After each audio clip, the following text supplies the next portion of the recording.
Thank you all for coming today's workshop presented by the Frederick Douglass Academic Success Center and the Morehouse Student Athlete Advisory Committee. My name is Sean Johnson. I'm a sophomore communication studies major. I am also a member of the Morehouse football team, and I represent our SAAC team as vice president and marketing chair. And today we're gonna get into a little bit about financial prosperity. So I'll go in and introduce a little bit about our guest speaker today. So today we have Cassandra Smith from Delta Community Credit Union. She serves as our processing and underwriting manager for the Residential Lending Loan Fulfillment Center and has over 25 years of experience.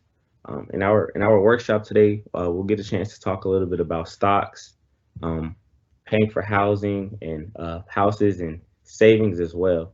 And I will pass the mic to our speaker, Ms. Cassaundra Smith.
Hello again, guys. I would also like to apologize for we're experiencing some technical difficulties at the moment. Right now, we're trying to get our presenter speaker very situated so that she can get into our discussion for today.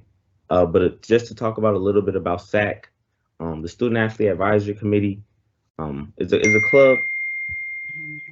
Okay, I think we're ready for our speaker. Can you hear me? Yeah. Okay, awesome. Okay, thanks. Okay, sorry about the inconvenience. How are you all doing? Hello? Doing great. We're doing great. Good. So I'm gonna start. I'm sorry for the inconvenience and the tardiness. I'm trying to work through this technology, but I'm excited to be here and speak with you all today. My name is Cassandra Smith.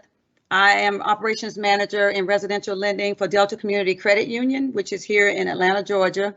I oversee about 23 staff. Residential lending is where you apply for mortgage loans and you get approval and you close on mortgage loans. I have a degree in business and finance from Winthrop University in Rock Hill, South Carolina. I've been in residential lending for about 25 years.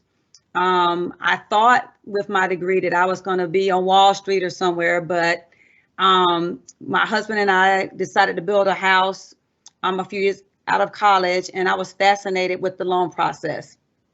And so that's how I started in residential lending. I reached out and ended up working for the company who approved our first mortgage loan. And then from there, I worked for Bank of America. We lived in Charlotte. I worked for Bank of America in their residential lending as well on the government team. And then we've been in Charlotte for 20 years now. And so when we moved here, I ended up just driving around and I saw a mortgage company and I went in with my resume and asked were they hiring, and they said they weren't, but asked me to leave my resume, and I did, and ended up being hired there as a processor.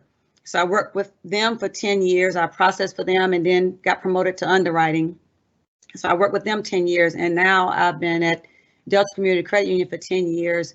I started there as an underwriter and then got promoted to a team leader, and now I'm an operations manager. So that's just a little background on myself, but we'll go ahead and get started with the presentation. So financial prosperity, you're never too young. So you're never too young to think about your future, whether it's saving, what do you want to do when you get out of college. You're never too young to think about financial prosperity and saving and getting yourself together to enter the real world.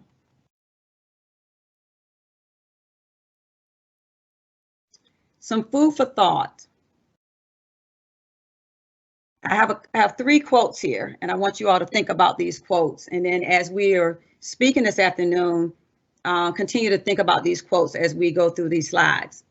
So the first quote is, an investment in knowledge pays the best interest. That's Benjamin Franklin, he stated that. And then the second one is not how much money you make, but how much money you keep, how hard it works for you, and how many generations you keep it for. That's Robert Kiyosaki. And then the third is, don't tell me what you value, show me your budget and I'll tell you what you value. That's Joe Biden. So now the first one, I can attest to that because, knowledge is power. And a few years ago at Delta Community, I was a team leader, and, I had my bachelor's degree, and I felt like I'd gotten as far as I could go with that bachelor's degree as a team leader, but I aspired to get into leadership. And so one day I was sitting at work thinking, I've gotten as far as I'm going to go with this bachelor's. I need to probably get my master's. So I think the fall of 2016, I decided I was going to pursue my master's degree. So I contacted Ohio Christian University and I attended there. And the program was 18 months. And so I obtained my MBA in organizational leadership. Well, within a few months of me completing that degree, I was promoted to an operations manager where I am now. So I share that to pretty much say that, knowledge is power. And just like that first quote, an investment in knowledge pays the best interest. So my interest is, me obtaining that position as an operations manager. Of course, it came with the increase in salary, but, knowledge is something that no one can take away from you. And then the next one is, how much is not how much money you make, but how much money you keep. Just investing your money and letting that money work for you. And then the last one, Joe Biden, don't tell me what you value, show me your budget. I can look at a budget or when I'm underwriting a mortgage loan, I can look at somebody's bank statements, or you can look at somebody's budget and see where they're spending their money. So, if they're spending their money, on eating out and dining, and that's the bulk of what they spend their money on, then they're really not budgeting. They're spending more than they're saving. Some myths. I'm too young to purchase a home. I'm too young to save. I don't have enough money to invest in stocks. I'm too young to think about my credit scores. My family never owned a home, so I know I can't. I'm too young to think about my financial future, and I'm too young to obtain credit. All of those are myths.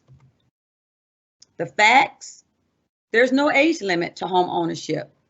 However, you must have full-time employment. You can be part-time, but we require that you have at least 2 years on that position or 2 years in part-time work. Anyone can save. It's important to budget. There's not a minimum monetary requirement to purchase stocks. You can purchase stocks for less than $10 a share. And approval for home ownership is based on your requirements, not that of anyone else. Also, while you're in college, this is the best time to think about your financial future. You need to prepare and lay the foundation. And the last thing, you can obtain credit at 18 years old in the US. And if you mismanage it, it can impact your credit scores and diminish your chances of obtaining future credit. So I'm going to talk a little bit about stocks. You all have heard about stocks. Some of you may already be investing in stocks, but I have some pros and cons as to stocks. And the pros are, as the economy grows, so do corporate earnings. Economic growth creates jobs, which creates income, which creates sales. So, as companies perform well in the economy, the price of their stock will increase because people want to invest in that company. It's easy to buy. The stock market makes it easy to buy shares of companies. You can purchase through a broker or financial planner, or you can purchase stocks on your own online. You set up an account and you buy stocks in minutes. You can make money in 2 ways. You buy low and you sell high. And lastly, it's easy to sell. The stock market allows you to sell your stock at any time. There are some cons to stocks as well. You can lose your entire investment. If a company is not performing, investors will sell, sending the stock price plummeting. When you sell, you will lose your initial investment. And so, when companies are not performing well and people have stock in that company, the first thing they're going to do is sell. And so that doesn't help the company to increase their profits because everybody's selling. They're jumping off the ship because, the company's not doing well. So, which will cause the stocks to plummet. Stockholders are paid last if a company fails. Preferred stockholders and creditors are paid first. And time. It takes time to sit there and look at the stock market and look at the stock pricing every day. So you have to have a lot of time on your hand if you really want to be good at it. Because stock prices fluctuate daily, hourly, second by second. The stock prices are changing.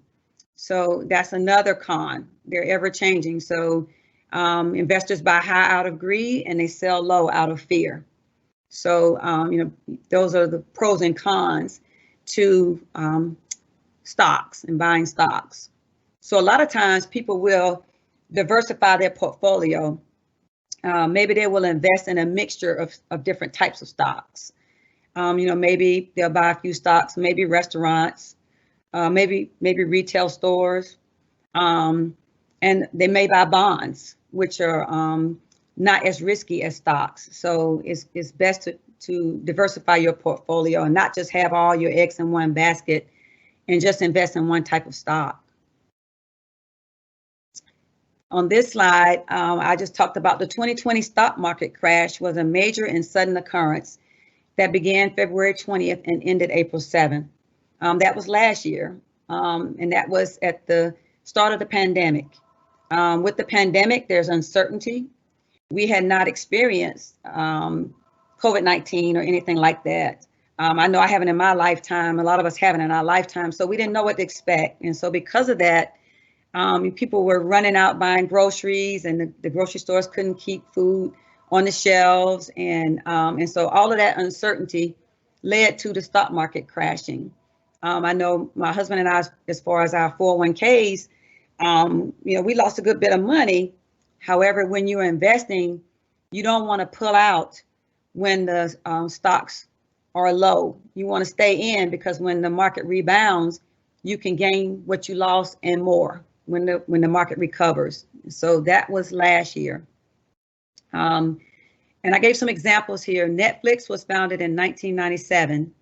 Its initial stock sold for $15 a share. It is currently trading at $516.39 a share. So just think, if you had purchased one share of Netflix stock in 1997, for one share, you would have $516. Amazon was founded in 1996. Its initial stock sold for $18 a share, and now it's currently trading at $3,000.46 a share. Of course, these figures fluctuate from the time I looked this up Saturday, but just to give you an idea of the money that can be made in stocks, by buying a share, for $18 back in 1996, and now it's worth $3,000. So that shows you, companies like these were both startup companies in 1996 and 97, and right now we can't live without Netflix and Amazon. And so the stocks have shown that. Buying and selling stocks can provide great returns on investment. You have $20, go invest it. The next slide is on multiple streams of income. So for multiple streams of income, you graduate from Morehouse, you get your full-time job. You can supplement that income by having additional streams of income. An example, my husband and my son, they both played basketball in high school, and my husband played in college. And so what he does, and my son also, as I said, my son graduated from Georgia Southern in 2018, so he's 24 years old, but he supplements his income by reffing basketball and volleyball. They both do. And so that's their side job. And so those provide multiple streams of income. So you can own rental properties to own multiple streams of income. Let's say I own a rental property and my mortgage is, say, $500 a month, and I'm paying to the mortgage company, and I charge rent for $1,000 a month, because that's what rent is going for in that area. And so I'm actually making $500 a month income off of my rental property. As I stated, entrepreneurship, own your own business, can be an additional stream of income, and I show that as kind of a side hustle. So like when my husband and my son reffing basketball and volleyball games on the side, they may get $25 a game. So that's like, extra money, extra income. Capital gains, that's profits from the sale of a capital asset. So just like I showed the example with the stocks, that's capital gain. You buy the stock for $18 and now it's selling for $3,000. That difference is capital gain. So those are all sources of multiple streams of income. Credit score ratings, which is very important. Especially when with anything, to buy a home, you need good credit scores. To buy a car, because the better your credit score, the better your interest rate that they would charge. There are 3 credit reporting agencies: TransUnion, Equifax, and Experian. And the credit scores range from 300 to 850. And so I have a meter here that shows you bad is in the 300 to 639 range, fair 640 to 699 range, good is 700 to 749, and excellent is 750 to 850. And so, to a lender, if someone comes to us, let's say with the 640 credit score, and then someone comes to us with the 750 credit score, no discrimination or anything, but a lender is going to give interest rates based on the risk. So if I have somebody with a 640 credit score, that's a little bit more risky than someone that has a 700 credit score, because the person that has a lower credit score kind of showing me that they may not have a good handle on utilizing their credit and maybe paying their bills. So that's the credit score ratings and the 3 bureaus. How are credit scores determined? They are calculated using information in your credit report, including your payment history, the amount of debt you have, and the length of credit history. So as far as your payment history, pay your bills on time, every time. That impacts your credit score. Pay off your debts when you can. If you have a credit card and have a $500 balance, your limit may be $1,000, you owe $500, and you have $500, you can pay that off, pay it off.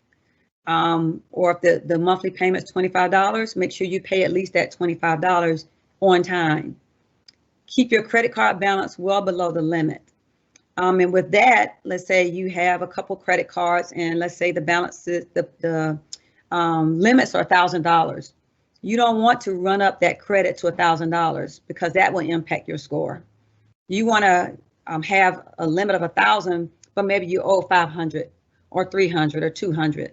That shows that you are managing your credit and you're not maxing out your credit cards. And lastly, apply for credit sparingly. You don't want to just run out and, when we are in the department stores, they asked us, hey, you can get 20% off if you get this credit card. And we say, okay, yes. And then they give us the credit and we get a little discount.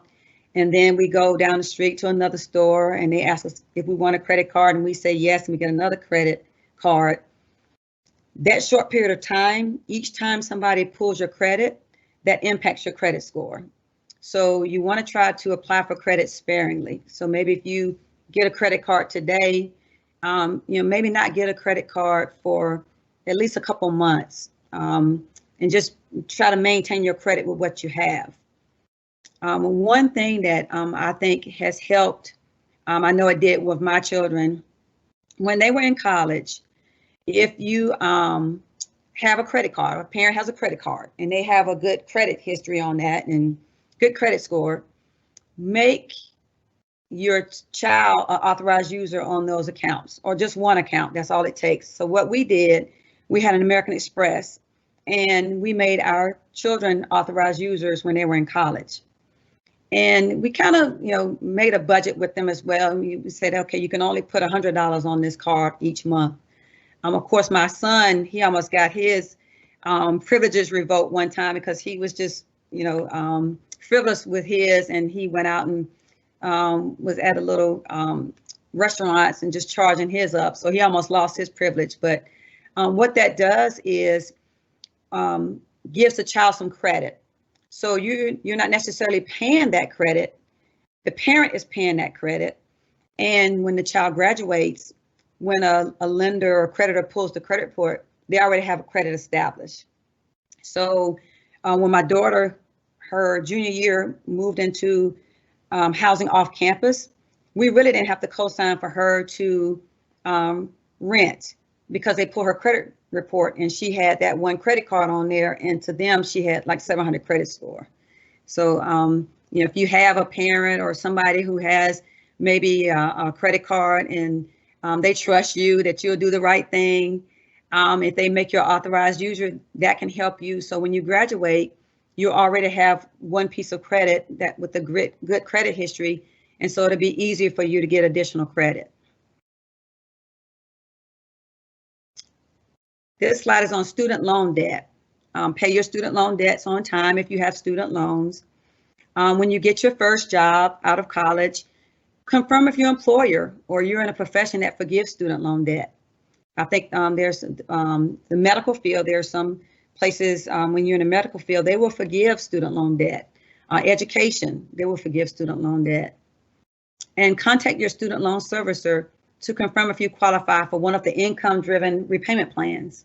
So an income-driven repayment plan sets your monthly student loan payment at an amount that is intended to be affordable based on your income and family size.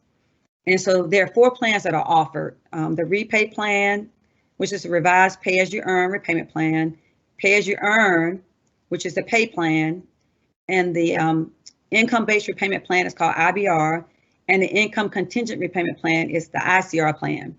So when I am underwriting people's loans, I see credit reports and I see a lot of student loan debt, but a lot of them I see they are utilizing the IBR, which is the income-based repayment plan.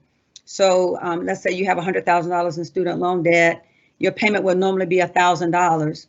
Well, with the income-based repayment plan, let's say I'm making $60,000 and I really can't afford $1,000 for that payment.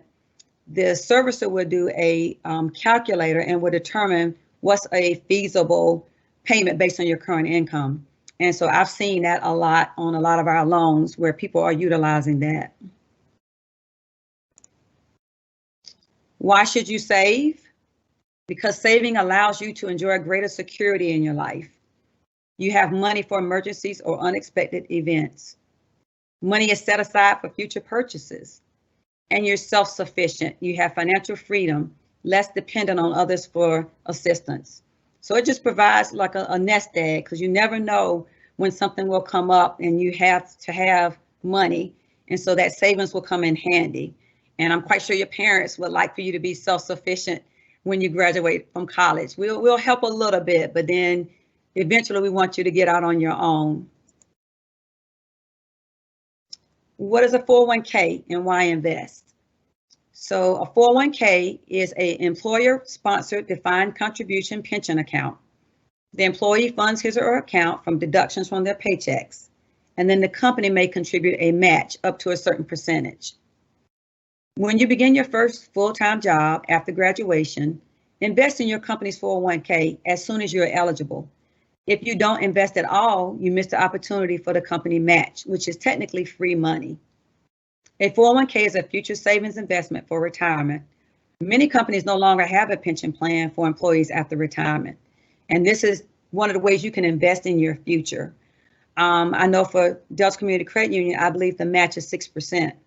So if I don't invest in a 401k at all, I'm missing 6% of free money that they would contribute to my 401k, that will contribute to my retirement.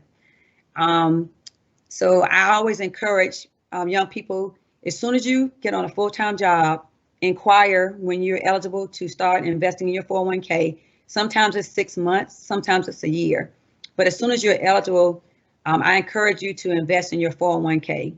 Because companies now don't have pension plans. A lot of them don't. They used to, but a lot of them don't. Like state government still has pension plans, federal government, city, they still have pension plans. But for the most part, most public companies do not have 401ks these days. And then I also see a 401k as creating generational wealth. And so, what I have in my 401k, we'll live off that when I retire because I won't have a pension plan. So my 401k will be my pension plan because I can't rely on Social Security to provide me with the income that I need to be able to do the things that I'm used to doing. So, once I'm no longer here, my 401k, that money will go to my children. So I'm creating generational wealth. The importance of a budget. Budget is a spending plan for a certain length of time based on income and expenses. A budget begins with your net income, a lot money for fixed expenses. So things are fixed are your mortgage payment, rent, auto loans, student loans. Those are called fixed because you know the amount and they never change. Variable expenses are groceries, gas, utilities, car repairs. Those things, they fluctuate every month. And then discretionary expenses are things that you just spend money on, meals at restaurants, entertainment, you go to the movies, you go on trips, that's discretionary. And then you want to allot some for savings. So you want to allot at least 10 to 20% of your net income in savings. And it's important to budget because if you don't, you won't really be able to tell where your money is going. And so if you have a budget, let's say you have $100 and you budget that $100, you say, okay, I'm gonna put 20 in savings, and then I'm gonna put this amount towards grocery, and then I'll have this amount towards gas. And so that way you kind of know where you're spending your money, because if you just take the $100 and just spend, before you know it, it's gone and you won't know where you spent that money. Qualifying for a home. So qualifying for a home is a combination of savings, credit history, utilization, and your credit score.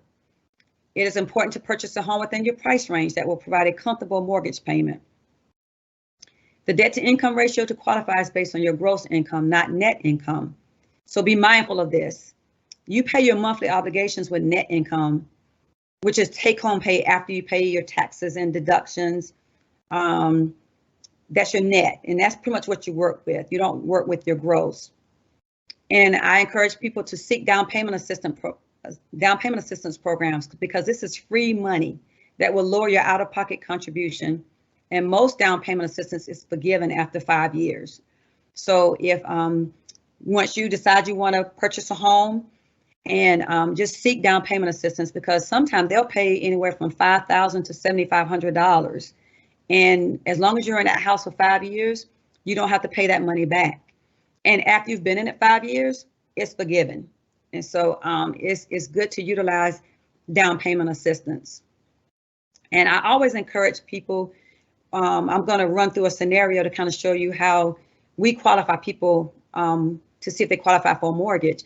But I always encourage people to keep in mind, you know, you might make $60,000, that's $5,000 a month, but I'm not working with $5,000 a month. I might be working with less than that, because taxes have to come out and I have to pay insurance and my 401k. And so I always encourage people to keep that in mind and stay within your means and purchase something that you're comfortable with. So in this slide, I'm showing you a scenario. And so the ideal debt to income for a conventional loan is 2836 and a government loan is 3143. And so I'm going to walk you through how we qualify people for a mortgage. So the borrower's gross income is $5,000 a month, which is $60,000 a year. You pay $300 a month for your auto loan. You pay $200 a month for your credit cards. You pay $200 a month for your student loan. Your projected mortgage payment is $1,200. So in those ratios, that front number is the housing ratio, and the back number is your housing, your credit cards, and all your debts. So in this scenario, my debt to income is 2438. And so that meets the guidelines for conventional and government. Conventional will actually go up to 50% debt to income ratio. Government is around 3143, but I have seen conventional borrowers get approved for a 50% debt to income ratio, which I think is a travesty, because we're qualifying people off their gross and they don't work with their gross.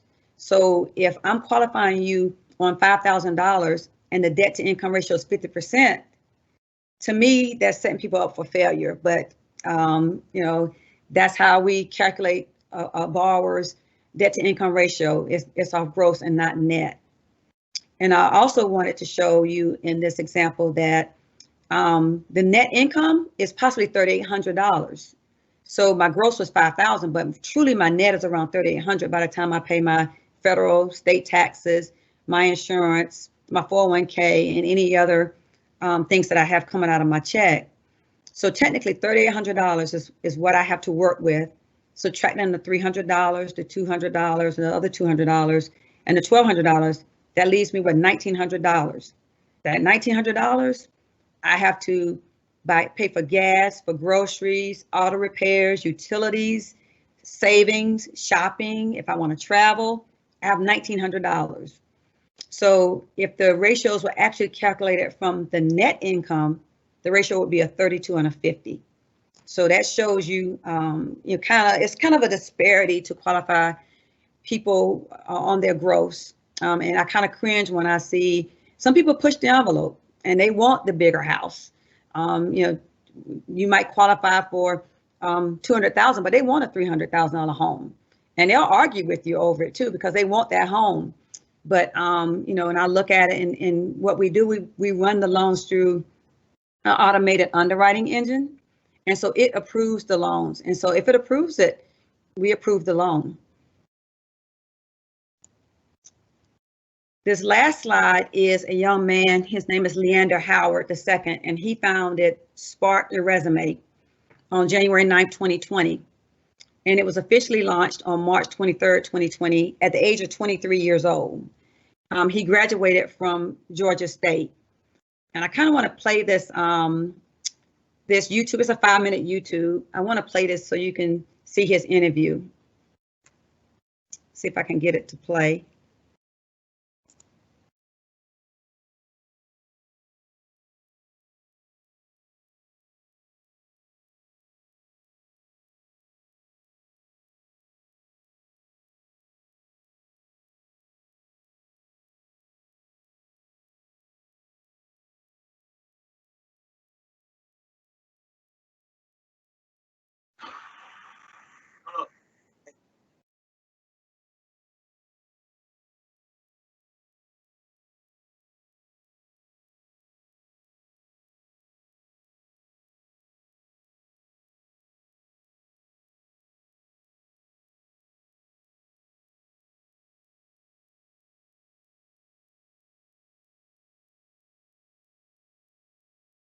I'm not sure if anyone else is going through it, but I'm not sure if I can hear it.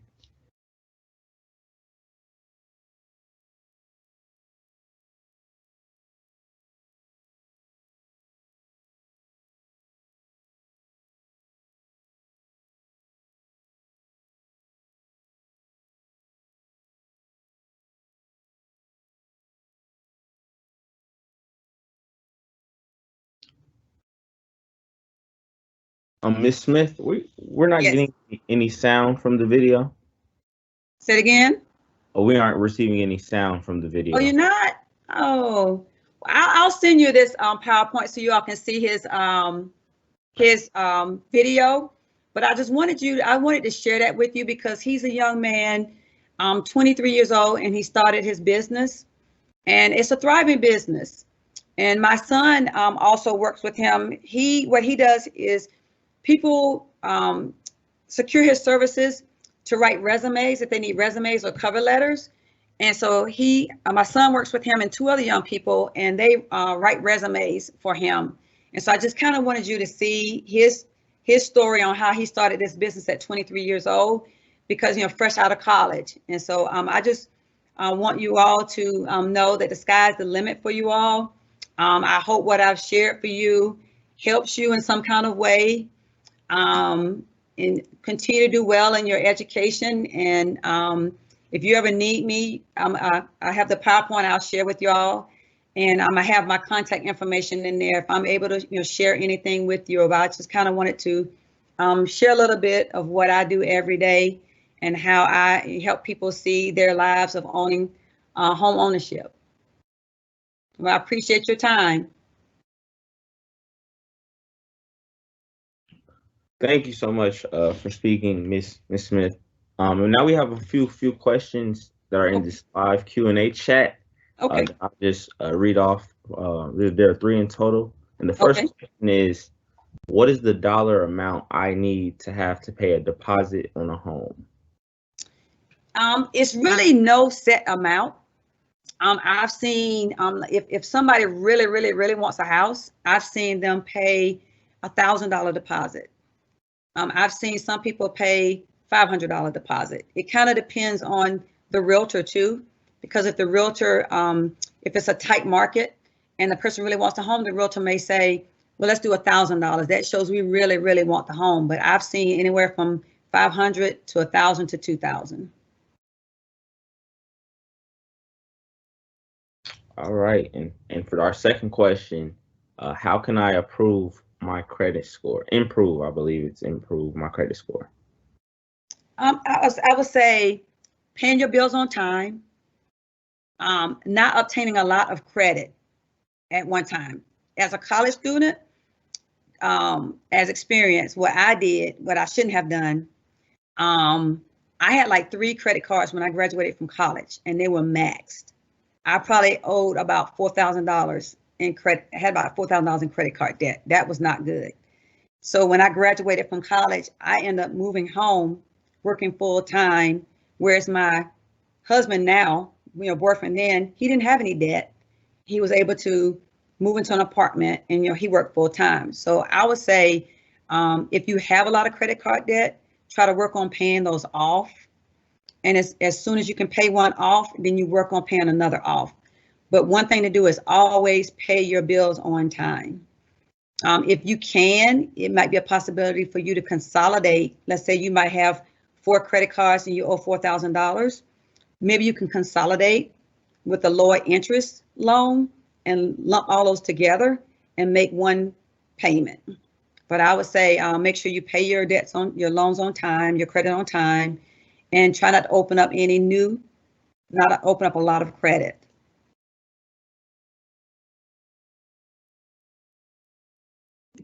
And the final question is, if I am in debt, do I pay my debt down first or build my savings account? I would say pay that debt down. I would say pay that debt down first. If ideal, if you could kind of do both. But I would say pay that debt down first. And then once you pay that debt down, then that's going to free up money for you to be able to save more. But if you can, concentrate on the debt, and you could still save. You don't have to save a lot of money. You could maybe put, $20 a week or $20 a month. That's saving something. But definitely pay that debt down. And if you had to come down to like a percentage that you might recommend, what percentage would you recommend? As far as as far as saving goes. When I was talking to my husband the other night, I was saying 20%, but then I thought about a college student just getting out. I would say at least start with 10 and then gradually work your way up. But I would say at least start at 10, possibly 20, and then kind of move from there, work up from there. But definitely, once you get on a full-time job, definitely inquire about that 401k and start your 401k as soon as you can. Okay. And our final question, which is, what is a good interest rate for car purchase? You said for a car purchase or a home? I'm not sure about a car, but home rates right now, it's almost like free money right now for mortgages. And that's why we can't keep up with the volume. You can get 3%. Conventional, you can get like I've seen less than 3% on a conventional loan. My son, as I stated, he's 24, he'll be 25 next month. And he just built a home in December. And I think his rate was like 3.25, which is still a good interest rate. And so right now, 3%, around 3%, 3.25 is about what the interest rates are on mortgage loans. And that's unheard of. Cars, I'm not sure. I think the car rates are also still quite low right now.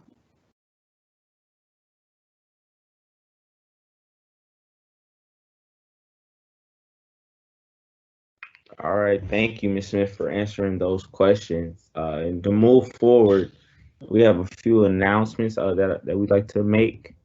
We have more upcoming professional development workshops starting March 24th, which will be our next workshop on branding with a purpose.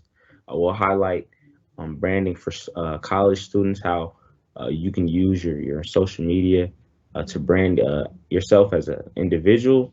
Then our next session will be on April 7th at 6 p.m. On building the best resume. And as far as the Frederick Douglass Academic Success Center's workshops, at 2 p.m. we have effective note-taking.